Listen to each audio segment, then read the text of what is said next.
पीले दांत वाली बहू। रंजना कभी ब्रश नहीं करती थी। उसे कितनी बार उसके माँ बाप ने डांटा, लेकिन उसका कोई असर उस पर होता ही नहीं था, जिस कारण से उसके दांत पीले पीले हो जाते हैं। शादी के बाद। अरे बहू, वैसे तो तुझ में कोई कमी नहीं है, पर तेरे दांत इतने पीले कैसे हैं बेटा? कैसे मतलब? कोई सर्जरी थोड़ी ना कराइए।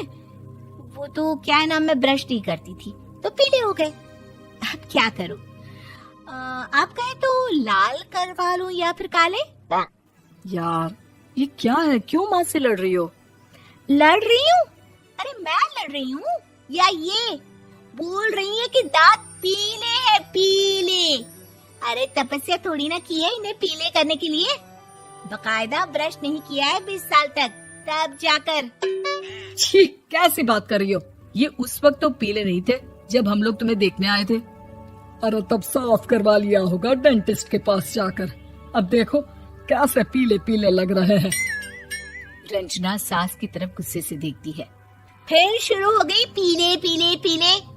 अरे पीले तो तब भी थे जब मेरे हाथ का रसगुल्ला उड़ा उड़ा कर खा रही थी और बोल रही थी, लड़की नहीं गुणों का खजाना दे रहे भाई साहब आप।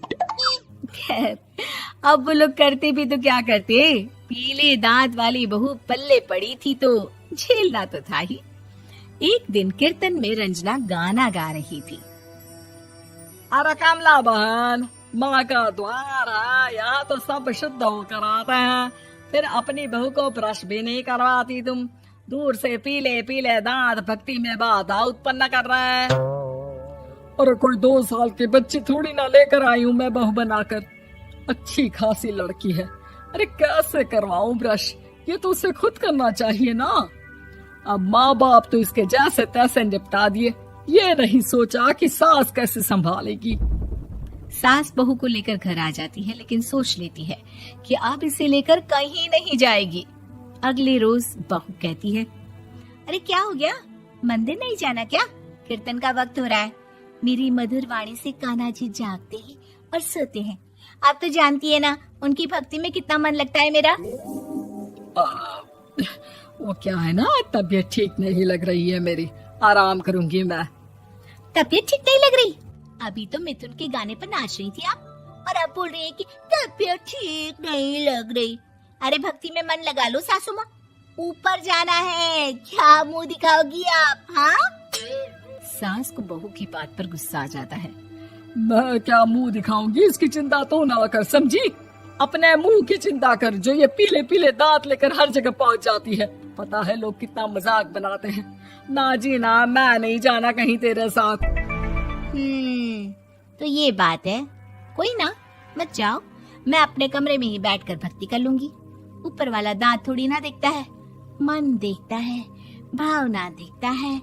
और अरे बस बस, तू सब कुछ दिखा, बस ये सफेद चमकदार दांत ना दिखाना किसी को, है? जा यहाँ से। बहू को सास की बात का कोई फर्क नहीं पड़ता, वो तो जैसी थी वैसी ही रह जाती है। सुबह नहाकर किचन में खाना बनाना, फिर खाना खाना, कीर्तन भजन करना और सो जाना। एक दिन, माँ जी मैं सहेली के घर जा रही हूँ, शाम को लेट आऊंगी। हाँ, तो जाना, मैंने कौन सा तेरी आरती करनी है घर पर बैठकर।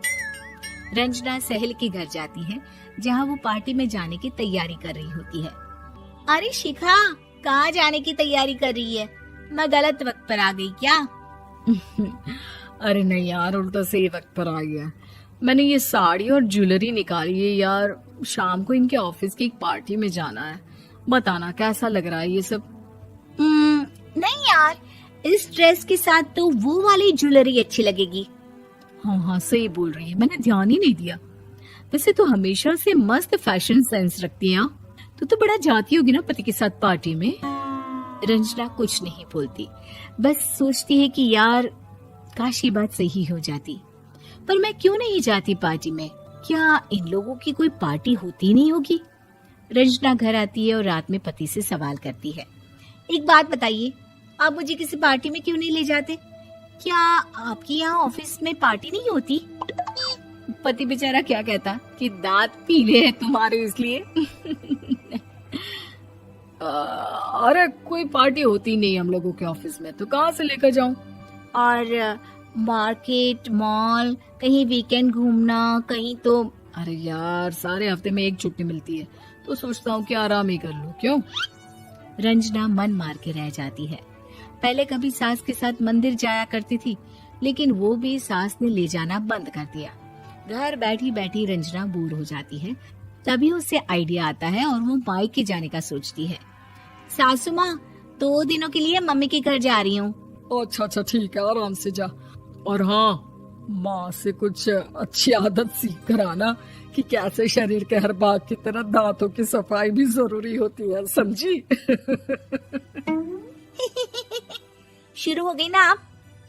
वो लोग आपकी तरह नहीं है कि छोटी छोटी बात का बतंगड़ बना दे। उन लोगों के लिए मैं मायने रखती हूँ, ना कि मेरे पीले पीले दांत। रंजना माँ को बिना बताए उन लोगों को सरप्राइज देती है, लेकिन जैसे ही वो दरवाजे पर पहुंचती है, अंदर देखती है कि घर वाले कहीं जा रहे होते हैं। अब माँ, काश रंजना दीदी के दांतों वाली प्रॉब्लम नहीं होती, तो वो भी हम लोगों के साथ चलती ना बुआ जी की बेटी की शादी में। हाँ बेटा, लेकिन अब उसे कौन समझाए कि उसको उसके पीले दांत नहीं दिखते, लेकिन उसके आसपास के लोगों को कितना एम्बैरेसिंग फील कराते हैं। मुझे तो कितनी बार उसके स्कूल की टीचर ने शिकायत की कि उसके साथ कोई लड़की बैठना भी नहीं चाहती, और ना ही कॉलेज में कोई उससे बात करना चाहता था। लेकिन पता नहीं क्यों उसे ये बात समझ में ही नहीं आती। कोई कमी नहीं है उस लड़की में, बस यही कि दांत पीले हैं। वो तो भला हो जीजाजी और उनकी माँ का, जो दीदी को जैसी है वैसे ही रखा हुआ है। रंजना को अपने घर वालों की बात सुनकर बहुत दुख होता है। वो सोचती है कि वो क्या करे, लेकिन फिर वो सीधा डेंटिस्ट के पास जाती है, अपने दांत चमकाती है और कसम खाती है कि वो रोज ब्रश करेगी। अरे क्या हो गया? तुम तो 2 दिनों के लिए गई थी ना, पर कोई ना, अच्छा है, चलो आ गई तो। रंजना सास के सामने आकर खड़ी हो जाती है और पूरी स्माइल करती है, उसके चमकदार दांतों को दिखाती हुई। है? चले मंदिर।